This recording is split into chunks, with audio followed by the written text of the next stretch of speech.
वादे से मुकरे बिहारी बाबू, जगत गुरु का सबसे बड़ा आरोप।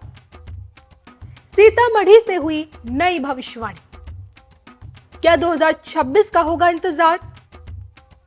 किस अधूरे कार्य को 24 में पीएम मोदी करेंगे पूरा? देखिए सिर्फ धर्म ज्ञान पर। नमस्कार, आज हम आपको 5 साल पुरानी एक ऐसी तस्वीर दिखाएंगे जिसमें अयोध्या में बन रहे भव्य राम मंदिर के तर्ज पर सीतामढ़ी की पावन धरा पर मां सीता के मंदिर को भव्य बनाने की बातें कही गई थी।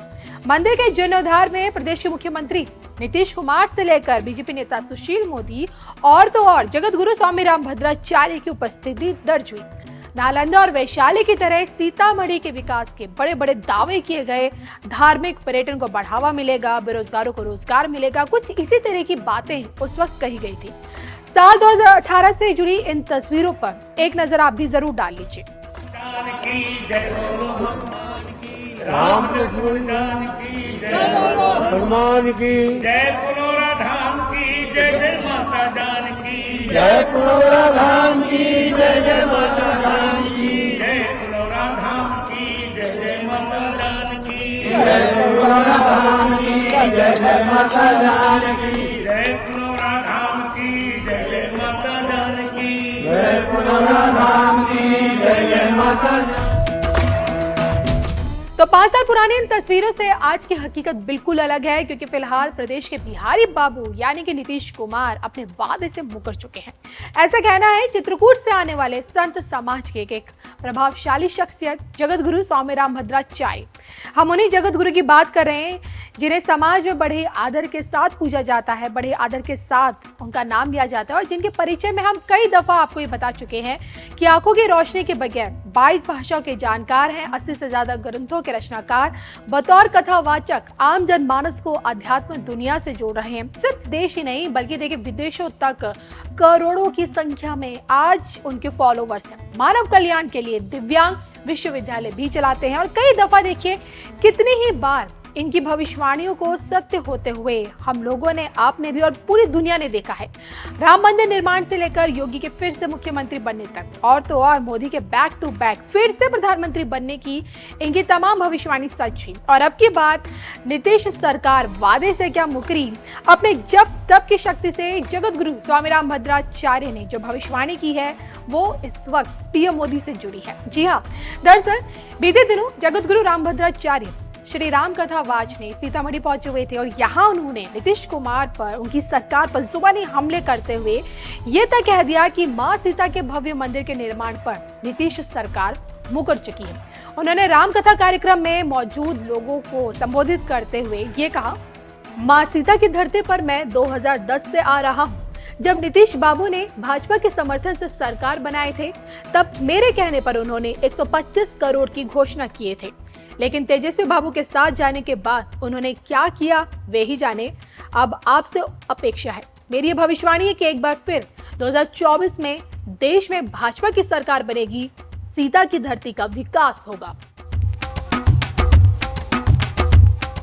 दुनिया जानती है कि जगत गुरु स्वामी रामभद्राचार्य जब कभी भविष्य को लेकर कोई संकेत देते या कोई बात कहते हैं तो वो सत्य होती है और सच बात निकलती है। तो सीतामढ़ी से जो उन्होंने जो कुछ भी कहा उसके बाद अब ये लगने लगा है कि 24 में ना सिर्फ मोदी की सरकार आएगी बल्कि बतौर प्रधानमंत्री नरेंद्र मोदी ही वही होंगे जो अब सीतामढ़ी में मां सीता के भव्य मंदिर का निर्माण करवाएंगे।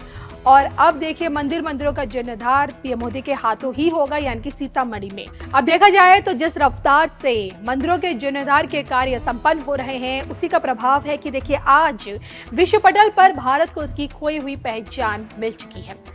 आज देखिए पूरे विश्व जगत में भारत की सनातन संस्कृति, उसकी सभ्यता और विरासत का दायरा बढ़ता जा रहा है। विदेशी दुनिया भी हिंदुत्व की आध्यात्मिक दुनिया से अपने आप को जोड़ रही है और अब इसी कड़ी में सीतामढ़ी से जगत गुरु स्वामी रामभद्राचार्य की एक नई भविष्यवाणी कैसी एक तस्वीर दिखाएगी, अब ये देखना बाकी है।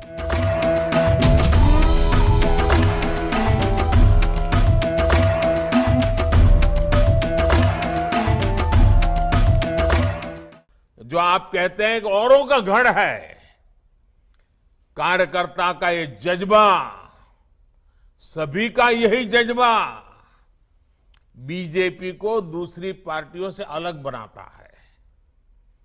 आपको बूथ जीतना है तो सबसे पहले काम करिए। आपके जैसे ही कर्मठ और विजय का विश्वास रखने वाले 10 पुरुष कार्यकर्ता और 10 महिला कार्यकर्ता 20 लोगों की जोड़ी बनाइए और मजबूत जोड़ी बनाइए, टीम बनाइए।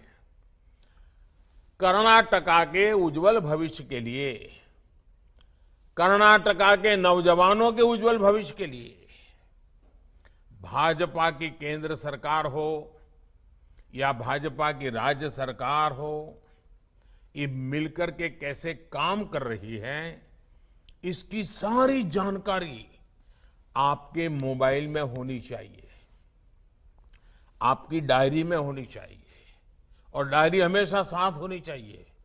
और ये सारी बातें आपके दिलो दिमाग में भी होनी चाहिए। गरीब हो, दलित हो, पिछड़े हो, महिला हो, किसान हो, नौजवान हो, इन सभी के लिए जो काम हमारी सरकार ने किए हैं, ये सारी जानकारी आपके पास उपलब्ध होनी चाहिए। करोगे ना? इन जानकारियों के साथ साथ आप और आपका बनाया 10-10 लोगों का ग्रुप, यानी 2-2 लोगों की जोड़ी, एक पुरुष कार्यकर्ता, एक महिला करता, जब आपके बूथ के लोगों के पास जाएगा, परिवार के अंदर जाना चाहिए। वो बाहरी पैम्फलेट देकर के निकल जाते, ऐसा नहीं। घर में जाकर के एक पुरुष कार्यकर्ता, एक महिला करता, दोनों साथ जाए, एक घर में जाकर के बैठे। बुजुर्ग लोग हैं तो उनको जरा प्रणाम कीजिए, बच्चों को प्यार कीजिए, परिचय पूछिए, घर में क्या करते हैं, कहाँ के हैं, कैसे करते हैं, क्या व्यवस्था, सारी बातें उनसे सुनिए। फिर कहिए कि देखिए हम तो भाजपा के कार्यकर्ता हैं, आप कुछ पूछना चाहते हैं क्या, आप कुछ कहना चाहते हैं क्या। फिर हम लारे जो काम है, सकारात्मक काम है, उनके साथ 1 to 1 बातें कीजिए।